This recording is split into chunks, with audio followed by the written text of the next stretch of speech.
Holy moly.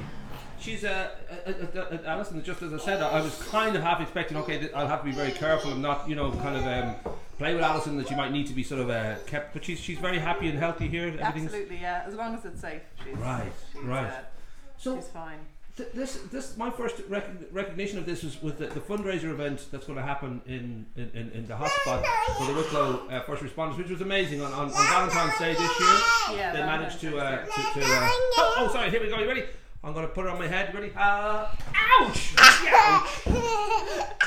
But when was Alison first? It's the terminology I wouldn't know exactly. I know it's allergies, but there's an extreme version of so life-threatening allergies. She had anaphylaxis on Valentine's Day of this year to dairy yogurt. So basically, throw it on my head. You ready? Within Ow! Within 10-15 minutes, her lips and eyes swelled, her throat closed, her organs swell, hives all over her body, she vomit violently, and she struggles to breathe. And was that the first time that ever happened? It was the first time that it happened that severely. Yeah, right. She never had anaphylaxis before, but we knew she had allergies, but never quite like what happened that day. So fantastic that these guys were able to help obviously on the day. It made a huge difference, and I'm guessing in a way she was saved by that. But I'm sure life just became very, very different from that, and recognizing that this is possible, that this is what Alison is vulnerable to. Yeah, there must have been a huge shift in your life almost immediately. Absolutely, yeah. Like we went from avoiding allergens but still having them in the house, just keeping them away from her, to knowing that they can kill her and they can kill her quickly. So we now have completely allergen-free lifestyle. Even Ali can't go to restaurants or cafes where there is any allergens. She, in playgrounds, even we have to be careful of any kids with food or anything related to food. Okay, you need to get down, is it? Or you need to come out? Holy moly. Up she comes. Oh, I'll hold the chair. Wait. Oh, get your leg. Where's the leg? Will you put that leg over there, you wally? You're holding your leg in there. You're gripping. Oh, there we go. Nice work. Well done. And so I know that you've been very fortunate in two ways, for local help. We've had people like Lidl and Charles Land in Super Value and the Super Value on the Main Street. They've all kind of contributed to what is now going to be a very specific diet and a way of survival. The word is out there. Hopefully the Happy Pair are also, they've gotten the call. Hopefully they'll be able to help as well, because fruit is key, and I'm guessing there's certain kind of dietary kind of needs now that need to be observed all the time. Is it mainly kind of fruit and like it's it just firstly like all of those who threw that? Wally threw that on my head. The food is for Ali's play school in Lear Play School in Dalgany, which she can only attend if all the food is supplied. So that's where the donations come into. Oh, great. Okay. So we're trying to get donations. We've gotten some donations from Super Value on the Main Street, and some that's a regular donation, very kindly, and some one-off donations from Lidl and Super Value and Charleston, which is very helpful as well. But in terms of, so that's it in the play school. In terms of our own diet here, it's just it's fresh food. It's fresh. It's no preservatives, because everything, believe it or not, milk is in a lot of stuff, and she's a long list of allergies. So we basically have a healthy diet. Who the heck? What, you monkey? No, I do know that that just that idea of going forward, that you've been very lucky. You got in touch with various different play schools and all the rest. Very difficult for them to accommodate, but thankfully Kerry in Dalgany, as you say, and Lear was able to come up with a plan that would work for everybody, which must have been a great relief, because the one thing you want is your child to be healthy first of all, but then to have like a normal everyday life, that they interact and have other kids around them and all that. So that must have been a great relief when Kerry came back to you. Because Ali's life is easier to control now than it will be in the future. At the moment, we control everything. She's 3. But as she gets older and she wants to do things that other kids are doing, we can't control it anymore. Hey, what the? Did that come from the sky? Oh, you! This is Ben. Hi there, how are you? Sir, I'm Paul. Nice to meet you, sir. How you doing? Nice to meet you. All right.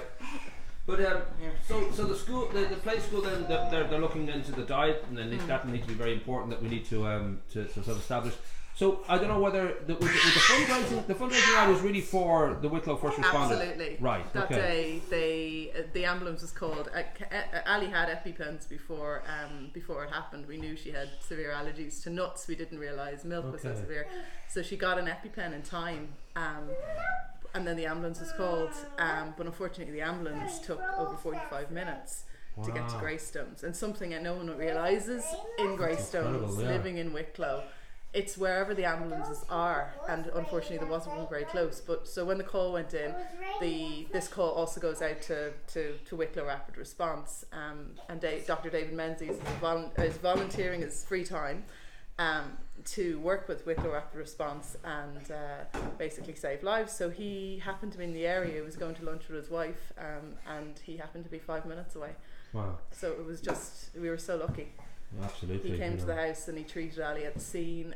He managed to delay the reaction or stall the reaction until the ambulance got there. Then he followed on to hospital, where they had to fight for her life in hospital because she was so severe. She was so severely. She reacted so severely. So nobody can see behind the camera here, but I keep getting hit on the back of the head by a certain person with a certain. Hey, I see you coming with the ball. Watch it. Holy moly.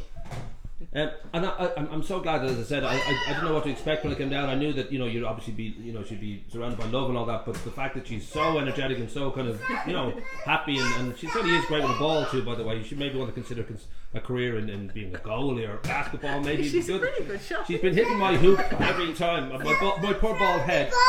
Somebody did. I don't know. Did you see who it was? Did you see them? What, did they get away? Have they gone outside? I'll have to try and find them later. Somebody is great with that ball. They keep hitting me right on the head every time. Boink. Ouch! So, Ali did. oh, was it you? So we're going to put in the date for the hotspot gig and the Gypsy Lace you're playing. That's in November 10th. November 10th, and I'll put the links in for people to grab tickets or to find out more information. But more importantly, we'll put the appeal out there. I know that the Happy Pair are lovely people. I'm sure they will help. Anybody, we'll keep kind of track and let people know that how Ali's doing. But I think it's great that she's she's so happy now. As you say, there's work ahead because you know that she's going to get older and she'll want to go out and do other things, and you're going to have to consider each step of the way. But let's hope she's always the happiness here now is just as long as we can always find a way to make and that's it. I think communities like this will always want to help if they can help in some way. They all know how precious it is that a child just has an everyday life and can do all the good things that we all can do. But yeah, I got to say she's hugely healthy here. Look, she's got a great life, so I'm glad to see that. And we'll keep everybody informed and get along to this gig. I think that was fantastic. That obviously for the first how they call it, Wicklow Rapid Response. Wicklow Rapid Response. And we're basically trying to say thanks to them because it's not possible to say thanks. You can't. To say thanks for what they did. So even if people can't attend, they can buy a ticket to support. There's no limit on numbers. So great. We'll put that in. And as I said, we'll keep people up to date, and hopefully Alison's going to have a wonderful time in school, and then a wonderful time beyond school, and all those good things that happen in life. Yeah. And you're going to say goodbye to the camera, Alison? You're going to say goodbye? Hello.